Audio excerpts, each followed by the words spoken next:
वर्ष 2021 में NRI city में एक व्यक्ति की हत्या हुई थी, जिसमें कि तत्काल इसमें अभियोग पंजीकृत हुआ और विवेचना हुई, और विवेचना में जो शूटर थे उनको जेल भेजा गया और जो भी आरोपी थे उसमें उनका गुण दोष के आधार पर निस्तारण किया गया।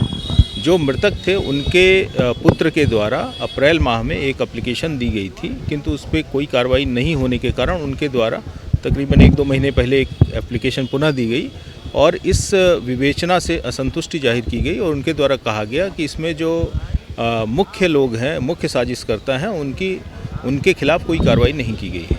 इस क्रम में अग्रिम विवेचना के आदेश दिए गए और अग्रिम विवेचना में कुछ नाम प्रकाश में आए, जिसमें कि एक अधिवक्ता हैं यहाँ के श्री राकेश तिवारी जी, उनको पूछताछ के लिए, और साथ में अन्य जो नाम प्रकाश में आए हैं उनको पूछताछ के लिए थाने में लाया गया है। किसी की कोई गिरफ्तारी अभी नहीं की गई है, सिर्फ पूछताछ चल रही है जो विवेचना का एक भाग है। सर, कितने लोगों को आज उठाया गया, कितने लोगों से पूछताछ हो रही है? 3 लोगों से पूछताछ हो रही है। इसमें अभी किसी की गिरफ्तारी नहीं है, ये पूछताछ है।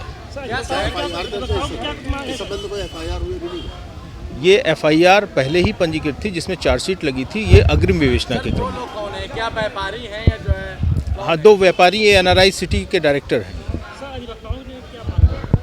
नहीं, इसमें ये बेसिकली विवेचना का भाग है, चूँकि वो अधिवक्ता है इसलिए उनके समर्थक में जो अधिवक्तागण हैं वो आ गए हैं। लेकिन चूँकि इसमें जो फर्दर इन्वेस्टिगेशन है उसमें जैसे तथ्य प्रकाश में आएंगे, अभी हमने उनको एक मौका दिया है कि जो हमारे पास जो साक्ष्य हैं वो उनको काउंटर करें। अगर वो काउंटर कर लेते हैं, वो अपने तथ्य रख देते हैं और उनके तथ्य प्रबल होते हैं तो उनको छोड़ दिया जाएगा। और अगर ऐसा प्रतीत होता है कि उसमें डाउट क्रिएट होता है या उसमें ऐसे साक्ष्य मिलते हैं कि जो इशारा करते हैं कि ये उस साजिश में रहे हैं या इनका किसी तरह से रोल रहा है, तो फिर इसमें आगे कार्रवाई की जाएगी। घंटों की पूछताछ के बाद क्या रिपोर्ट है? नहीं, अभी तो चल रही है, अभी पूछताछ चल रही है। अभी इतनी जल्दी हम उस निष्कर्ष पे नहीं निकलेंगे जब तक कि पूरी पूछताछ पूरी न हो जाए। सर, कोई शूटर पकड़े गए क्या? नहीं, कोई शूटर पहले पकड़े जा चुके थे।